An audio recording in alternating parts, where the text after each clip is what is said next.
Hello, good evening all my dear students. So I am again here. मैंने आपको कल cell के parts के बारे में बताया था।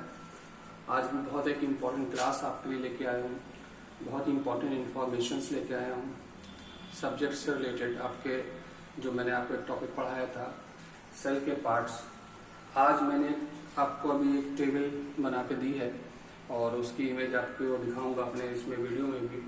और उस टेबल को अगर आप लर्न कर लेंगे तो सेल से रिलेटेड जो भी पास्ट हिस्ट्री रही है, डिस्कवरर, फंक्शन, उसका डायमेंशन, किस सेल ऑर्गेनल का डायमेंशन कितना है, क्या फंक्शन है, तो वो सब मैंने उस टेबल में वो मेंशन करे हैं।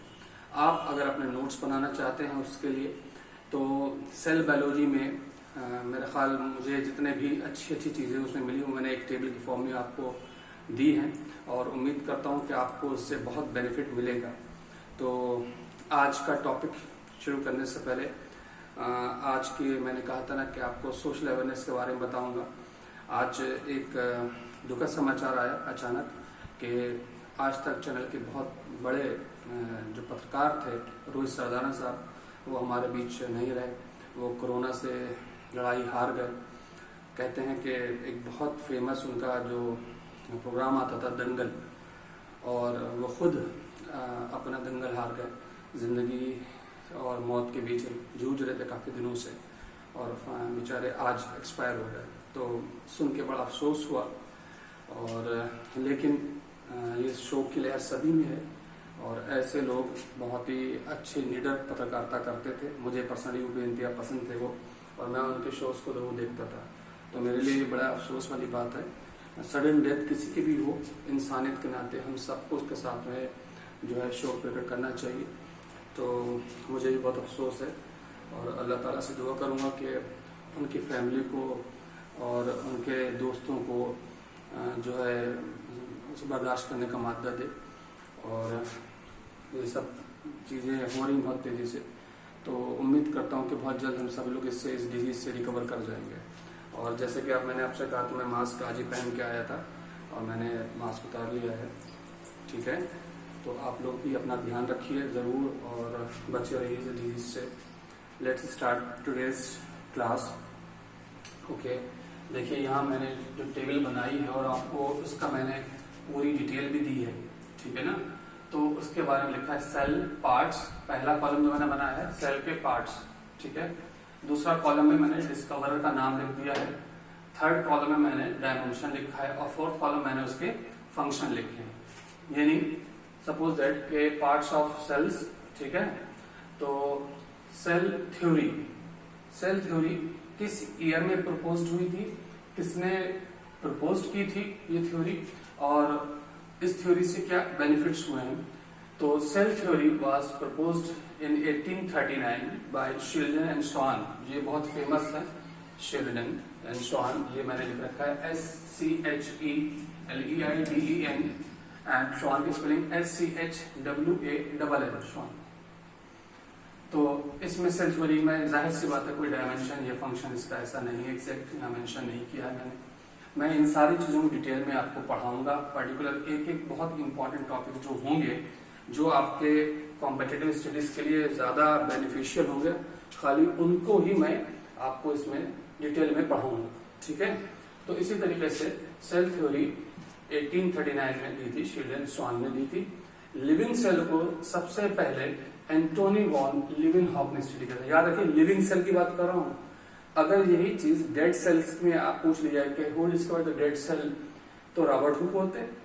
लेकिन यहाँ लिविंग सेल है 1723। एंटोनी वॉन लीवेनहॉक ने जो इसको डिस्कवर किया था, उसका डायमेंशन यहाँ में लिखा है 5 to 20, ठीक है। इस सारे डायमेंशन लिखे हैं, जिसके डायमेंशन लिखना जरूरी थे वो मैंने लिखे हैं, मेंशन करें यहाँ पे। आपको उस टेबल में भी दिखाए गए होंगे। आप अपने नोट्स में सेल बायोलॉजी के लिए इसको अच्छे से प्रिपेयर कर सकते हैं, ठीक है। नेक्स्ट है, जैसे मैंने आपसे कहा था प्राइमरी सेल वॉल, ठीक है। कल मैंने आपको सेल के पार्ट्स बताए थे, उसमें से काफी चीजें इसमें फिर से क्लियर हो जाएंगे आपकी। प्राइमरी सेल वॉल को सबसे पहले 1665 में रॉबर्ट हुक ने डिस्कवर किया था, ठीक है। और उसका जो डायमेंशन उन्होंने बताया था 2 से 5 म्यू तक था। और इसका जो फंक्शन होता है, जैसे हम सबको मालूम, सेल वॉल का मेन जो फंक्शन होता है वो protection of the inner cellular organs और एक शेप प्रोवाइड करना, ये इसका फंक्शन होता है। तो प्रोटेक्शन एंड स्ट्रेंथ जो है प्राइमरी सेल वॉल का मेन फंक्शन है। अगला जो मैंने मेंशन करा है वो है प्लाज्मोडेस्माटा। और प्लाज्मोडेस्माटा को मैंने कैलकुलेटर स्ट्रेसबर्गर ने जो था डिस्कवर किया था, ये नाम उन्होंने दिया था। तो इसको 1901 में स्ट्रेसबर्गर ने डिस्कवर किया था। और इसका जो डायमेंशन बताया था उन्होंने वो 2 म्यू था, 2 म्यू था। और इसका जो फंक्शन है, जनरली जो बुक्स वगैरह में आपको मिलेगा वो लिखा होता है protoplasmic bridge between the cells. अलग अलग सेल्स के बीच में प्रोटोप्लाज्मिक ब्रिज, कनेक्टिविटी मेंटेन करना, ये इसका फंक्शन स्ट्रेसबर्गर के द्वारा या उनके थ्रू बताया गया था। Next is protoplasm. प्रोटोप्लाज्म की हिस्ट्री बहुत बड़ी है, मैंने बहुत शॉर्ट में जो मुझे बहुत इंपॉर्टेंट चीज लगती है प्रोटोप्लाज्म की डिस्कवरर का नाम मैंने लिखा है जे.ई. परकिंजे, और ईयर जो है उसका 1840, ठीक है। और प्रोटोप्लाज्म के बारे में सभी जानते हैं कि लिविंग मटेरियल है, तो इसी वजह से मैंने उसका यहाँ पे दिया है। लेकिन इसको प्रोटोप्लाज्म को आपने पढ़ा और बहुत कॉमन नाम है, सारकोल्ड के नाम जो दिया था, डू जॉर्डन नाम के एक बहुत फेमस साइंटिस्ट थे, उन्होंने दिया था 1835 में। डू जॉर्डन ने इसको सारकोल्ड का नाम दिया था। फिर इसी से आगे बढ़ते हुए और नए नए साइंटिस्ट आए। एक ह्यूगो वॉन मॉल थे, उन्होंने 1846 में हेलोप्लाज्म कहा था इसको, HYALO। Look at here, you can see, आपको वो सारी चीजें टेबल में भी दिखेंगी। ये टेबल में बना हुआ है, यहाँ आपको दिखेगा कि टेबल जो मैंने आपको दी है वीडियो में स्टार्टिंग में आपको मिलेगी। तो हेलोप्लाज्म जो था ह्यूगो वॉन मॉल ने इसको डिस्कवर किया था। उसके बाद प्रोटोप्लास्ट टर्म 1880 में हांस्टीन नाम के साइंटिस्ट ने दिया था, डिस्कवर लिखे थे HANSTEI, हांस्टीन। फिर प्रोटोप्लास्ट से आगे बढ़ते हुए इसी से रिलेटेड सेल मेम्ब्रेन 1855 में, 1855 में डिस्कवर किए गए नेगेलियन क्रैमर नाम के जो बहुत फेमस साइटोलॉजिस्ट थे, उन्होंने इसको डिस्कवर किया था। उसके बाद सेल मेम्ब्रेन के लिए जो टर्म यूज किया था मैंने आपको कल ही बताया था, इससे पहले भी बताया है, और आज ये सेल बायोलॉजी का लास्ट लेक्चर है। और इसके बाद मैं पर्टिकुलर सेल ऑर्गेनल के फंक्शन और उसके स्ट्रक्चर के बारे में डिस्कस करूंगा। तो एक बहुत कॉमन वर्ड है प्लाज्मा लेमा। प्लाज्मा लेमा 1931 में ये नाम J.Q. प्लॉय के द्वारा दिया गया। J.Q. प्लॉय ने इसको प्लाज्मा लेमा का नाम दिया था। और फिर आपने कुछ इसके स्ट्रक्चर से रिलेटेड मॉडल वगैरह के बारे में सुना होगा आपने, है ना। तो सेल मेम्ब्रेन का जो यूनिट मेम्ब्रेन मॉडल था वो 1959 में रॉबर्टसन ने दिया था। इनके बारे में आपने जरूर पढ़ा होगा। तो नेक्स्ट जो मॉडल था वो था फ्लूइड मोज़ेक मॉडल, ये सेल मेम्ब्रेन का है। 1974 में सिंगर एंड निकोलसन ने ये दिया था, ठीक है।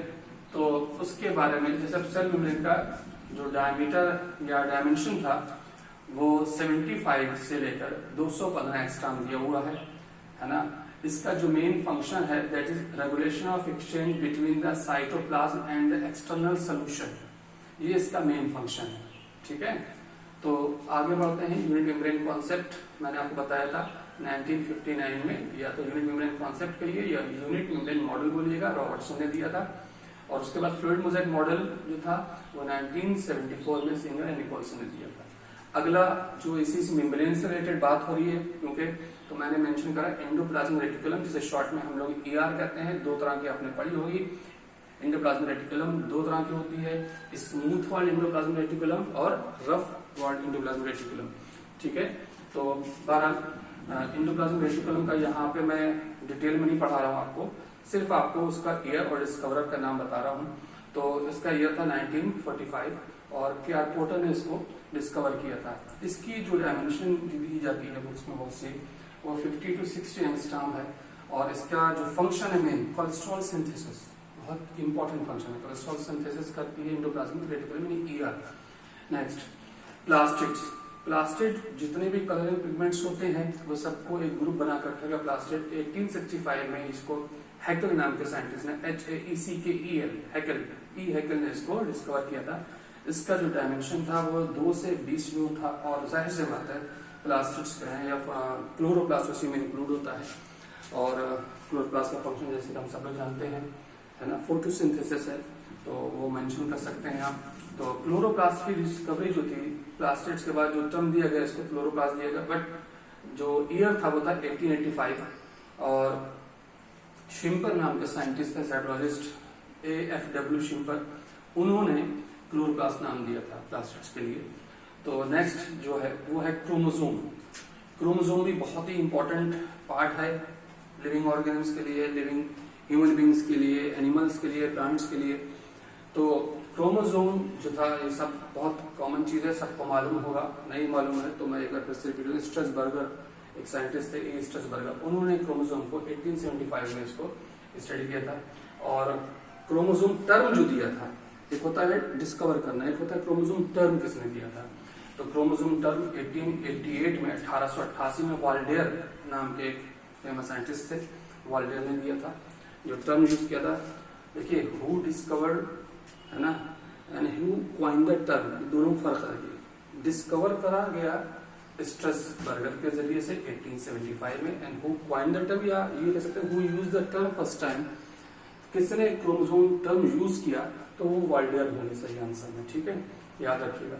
फिर इसी से आगे और एडवांस टेक्नोलॉजी है कि क्रोमोसोम से बढ़ते हुए क्रोमेटिन मटेरियल, यानी क्रोमेटिन तक पहुंचे। क्रोमेटिन का जो नाम दिया गया क्रोमेटिन को, वो 1879 में W फ्लेमिंग ने, बहुत ही फेमस साइटोलॉजिस्ट रहे हैं, W फ्लेमिंग ने 1879 में क्रोमेटिन टर्म यूज किया था।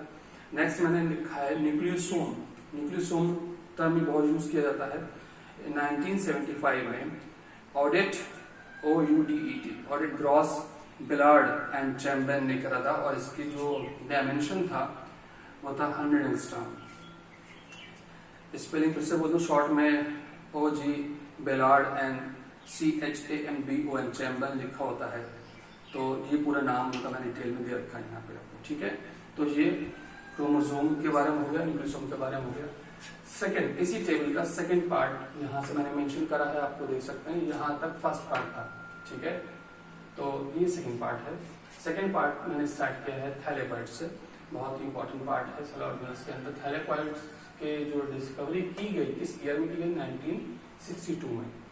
लुक एट हियर, यहाँ मैंने मेंशन कर रखा है। फिर से बता दूं, जिन लोगों ने अभी तक इस चैनल को सब्सक्राइब नहीं करा है, मेरे चैनल को सब्सक्राइब करें, उसे लाइक करें और एक दूसरे के साथ शेयर करें। और आगे आगे जैसे आप मेरे टॉपिक देखते रहेंगे और आपको नॉलेज होगी तो आप भी उसमें इंटरेस्ट लेंगे, तो आप मेरे लिए कुछ सजेशन, कुछ इम्प्रूवमेंट आप क्या चाहते हैं वो मुझे आप कमेंट्स कर सकते हैं, बता सकते हैं। ओके, तो आगे बढ़ते हैं। तो मैंने बताया थैलेपॉइड्स को डिस्कवर किया गया 1962 में, और मैंक नाम के एक साइंटिस्ट है, MENK मैंक, उन्होंने इसको डिस्कवर किया था। अगला टर्म है क्वांटासोम। क्वांटासोम को 1964 में RB park, capital R capital B, RB park and J begins, या बिजिंस भी पढ़ते हैं इनको, है ना, BIGGINS बिगिंस। ये कहा जाता है कि अगर वो पूछ रहे क्वांटासोम क्या चीज है, तो मैंने फंक्शन देखिए, मैंने यहाँ मेंशन करा है, फंक्शन के अंदर इसका मेंशन कर दिया कि स्मॉलेस्ट फोटोसिंथेटिकली, जो फंक्शनल यूनिट होते हैं, photosynthetically functional unit, smallest functional unit of photosynthesis is called quantasome. कब डिस्कवर किए गए, 1964 में, ठीक है। नेक्स्ट माइटोकॉन्ड्रिया, बहुत फेमस टर्म माइटोकॉन्ड्रिया, और बहुत ही इंपॉर्टेंट सेल ऑर्गेनल, अगेन बता दूं आपको, आप इसके बारे में बहुत डिटेल स्टडी कर चुके होंगे ऑलरेडी। तो ये एक छोटी सी समरी जैसे आपको बनाकर दी है मैंने। यही सारी चीजें, ईयर, डिस्कवरर के नेम्स पूछे जाते हैं, और कभी कभी शायद किसी कॉम्पिटिशन या फंक्शन में पूछ लिए जाते हो।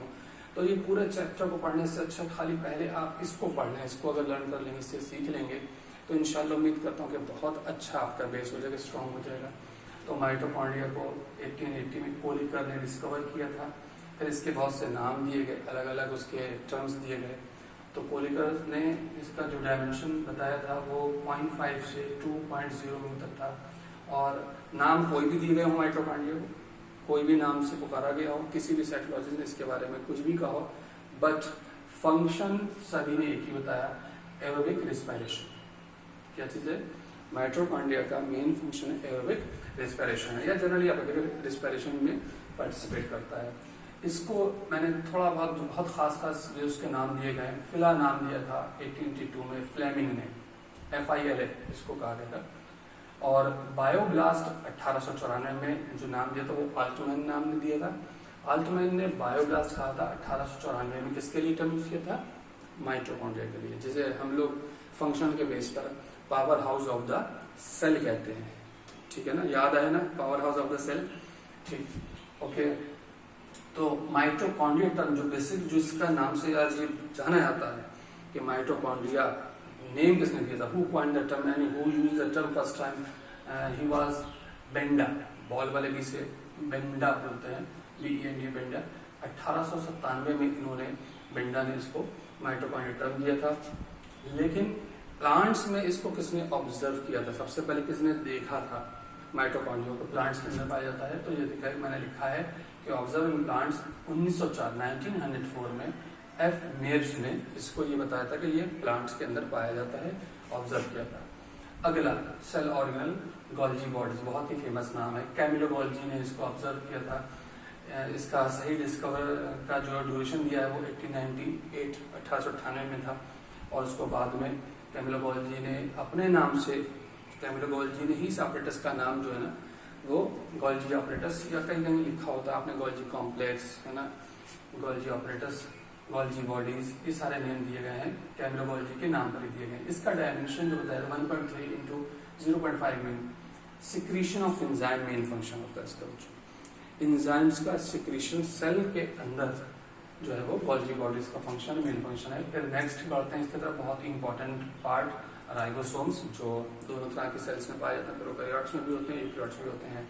70s और 80s टाइप के डिटेल में आपने पढ़ा होगा, नहीं पढ़ा होगा तो कभी और टॉपिक में हम लोग डिस्कस करेंगे। आज के टॉपिक में मैंने आपसे कहा कि ये सिर्फ टेबल की फॉर्म में आपको बता रहा हूँ, क्योंकि एक टेबल का फोटो, एक पिक्चर मैंने आपको स्टार्टिंग में दिखाई है, वो जरूर देखिएगा और उसे अपने नोट्स पे चार्ट के तौर पर बना लीजिएगा अच्छे से। मैंने तो बहुत तेजी से बनाई, रफली बना ली थी पहले से, क्योंकि अगर मैं टोटल बना के पढ़ाता तो शायद बनाने में टाइम चला जाएगा आज की क्लास का। तो राइबोसोम को 1943 में एक क्लॉडे ने डिस्कवर किया था। इसका डायमेंशन 150 से लेकर 250 एंगस्ट्रॉम तक बताया गया है। और जैसा कि आप लोग जानते हैं इसका मेन फंक्शन प्रोटीन सिंथेसिस होता है। ठीक है, इसके बाद ऑब्जर्व एंड टर्म जो माइक्रोसोम दिया गया था इसको, वो भी क्लॉडे ने दिया था। राइबोसोम को ही माइक्रोसोम का नाम दिया गया, 1974 में दिया था ये नाम। आगे बढ़ते हैं, RNA डिस्कवरी इन राइबोसोम्स।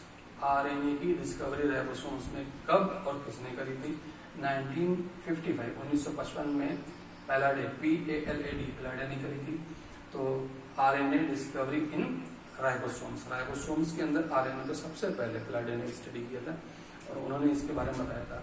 लेकिन टर्म राइबोसोम्स जो दिया था वो ह्यूगनॉउ ने दिया था, HAGUENAU, ह्यूगनॉउ। कब दिया था ये टर्म? 1958 में राइबोसोम टर्म दिया था। अगला जो टर्म है that is lysosome. Lysosome term भी बहुत सुना होगा आपने। 1955 में क्रिस्टिन डी डव ने दिया था ये नाम, Christian de Duve, CHRISTAIN, Christian de DUVE Duve. इसका जो डायमेंशन बताया गया है बच्चों वो है 0.23 डैश, यानी 0.23 से 0.50 एंगस्ट्रॉम। और इसका जो फंक्शन होता है वो है digestion of biological molecules. Biological molecule के डाइजेशन में इंपॉर्टेंट या एक्टिव रोल प्ले करते हैं लाइसोसोम्स। ठीक है, लाइसोसोम्स को प्लांट्स में कब और किसने ऑब्जर्व किया वो भी मैंने मेंशन करा है इस टेबल में। Lysosome observe in plants in 1964, लिखा ना 1964, टेबल से आप टैली कर लीजिएगा अपनी टेबल से। और मैचली एक साइंटिस्ट थे, MATILE, इसको ऑब्जर्व किया था। नेक्स्ट है सेंट्रोसोम। सेंट्रोसोम 1888 में ये डिस्कवर किए गए थे। T. बॉवेरे, बॉवेरी भी पढ़ते हैं इनको, कैपिटल T डॉट बॉल वाले बी से मेंशन करा है मैंने, BOVERI, बॉवेरे। और इसका डायमेंशन 1.5 से लेकर 2.5 मीटर तक है। इसको माइटोटिक ऑपरेटस बोला जाता है, बहुत एक्टिव रोल प्ले करता है। सेंट्रोसोम आपने सुना होगा, जो माइटोटिक डिवीजन में आपने पढ़ा होगा इसके बारे में। सेल डिवीजन भी आगे टॉपिक पढ़ाऊंगा कभी आपको। तो सेंट्रोसोम के बारे में बताया। उसके बाद न्यूक्लियस के बारे में बात करते हैं। न्यूक्लियस की बहुत ज़्यादा इंपॉर्टेंस आपको पता होना चाहिए, क्योंकि न्यूक्लियस के से रिलेटेड जो भी क्वेश्चन पूछे जाते हैं कॉम्पिटेटिव स्टडीज में बहुत ज़्यादा पूछे जाते हैं, और उम्मीद है कि आप लोग इसकी प्रिपरेशन भी कर रहे होंगे। जो कुछ थोड़ा बहुत रह जाएगा वो मैं आपको आगे आहिस्ता आहिस्ता सारे टॉपिक्स में क्लियर करता चलूँगा। तो देखिए, न्यूक्लियस की डिस्कवरी जो सही थी वो 1831 में रॉबर्ट ब्राउन नाम के एक साइंटिस्ट थे, उन्होंने इसको डिस्कवर करा था न्यूक्लियस को 1831 में। ठीक है, रॉबर्ट ब्राउन जो उसका डायमेंशन बताया था वो 5 से लेकर 20 मीटर था, और उसका जेनेटिक कंट्रोल ऑफ सेल जो मेन फंक्शन है सेल के अंदर जेनेटिक कंट्रोल का काम सिर्फ न्यूक्लियस देखता है। इसके अंदर जैसे मैंने बताया था आपको न्यूक्लियोलस होता है, तो न्यूक्लियोलस को 1781 में फॉन्टेना नाम के साइंटिस्ट थे, उन्होंने डिस्कवर करा था FONTANA फॉन्टेना। इसका जो डायमेंशन बताया गया है 1 से लेकर 5 तक है, और इसका काम जो है न्यूक्लियोलस का वो होता है RNA सिंथेसिस। यहाँ मैंने मेंशन कर रखा है फंक्शन। अगर यहाँ इस वक्त आपको जो मैंने बोर्ड पे मेंशन कर रखा है, ड्रा कर रखा है, वो समझ में ना आए तो फिर से कहूँगा अपने टेबल से टैली कर लीजिएगा। हो सकता है आपको कुछ समझ में दिक्कत हो तो आप मुझसे कमेंट कर सकते हैं, और मैं आपको उसमें समझा दूंगा फिर से नेक्स्ट टॉपिक में। अगला टर्म है न्यूक्लिक एसिड एज न्यूक्लिन। आपने सुना होगा न्यूक्लिन कहा गया था सबसे पहले न्यूक्लिक एसिड को, तो वो है मिशर थे, F मिशर, जिन्होंने 1869 में, जिसको 1869 इंग्लिश में बोलते हैं, हम लोग कभी कुछ 69 करते हैं, कुछ अलग अलग बोलता हूँ। 1869 में F मिशर ने इसको न्यूक्लिन का नाम दिया था। अब नाम कुछ भी दिया गया हो, डीएनए का मेन फंक्शन आपको मालूम है, जेनेटिक इंफॉर्मेशन के ये कैरियर्स होते हैं, है ना, हेरिडिटी कैरियर्स होते हैं। डीएनए जो है वो सारी जेनेटिक इंफॉर्मेशन को एक जनरेशन से दूसरे जनरेशन तक पहुंचाते हैं। अगला है डीएनए के बारे में, डीएनए स्ट्रैंड के तौर पर जो इसको स्टडी किया गया था, डिस्कवर किया गया था, वो था 1924 में, है ना। तो 1924 में सबसे पहले डीएनए के स्ट्रैंड को स्टडी किया था, और फ्यूलगेन नाम था एंड रोजनबेक, दो साइंटिस्ट थे। स्पेलिंग में कर देता हूँ, बोल देता हूँ, R.FEULGEN फ्यूलगेन एंड H. रोजनबेक, ROSSENBAC के रोजनबेक ने, और इसका जो डायमेंशन बताया था उन्होंने वो था 20 एंगस्ट्रॉम। ठीक है, नेक्स्ट बढ़ते हैं डीएनए स्ट्रक्चर। ये आपने सुना होगा, डबल हेलिकल स्ट्रक्चर की बात कर रहा हूँ यहाँ पर मैं। तो डीएनए के डबल हेलिकल स्ट्रक्चर जो था वाटसन ने क्रिक ने दिया था, बहुत फेमस है, और बहुत से कॉम्पिटिशन में पूछा जाता है डीएनए के डबल हेलिकल स्ट्रक्चर का, उसका डायमेंशन, उसके हेलिकल का साइज वगैरह सब पूछा जाता है। ये सब भी आपको याद होना चाहिए। डीएनए स्ट्रक्चर को 1953 में वाटसन ने क्रिक ने दिया था, और लास्ट जो मैंने इस टेबल में बताया है आपको वो है आरएनए सिंथेसिस। आरएनए सिंथेसिस को 1959 में स्टडी किया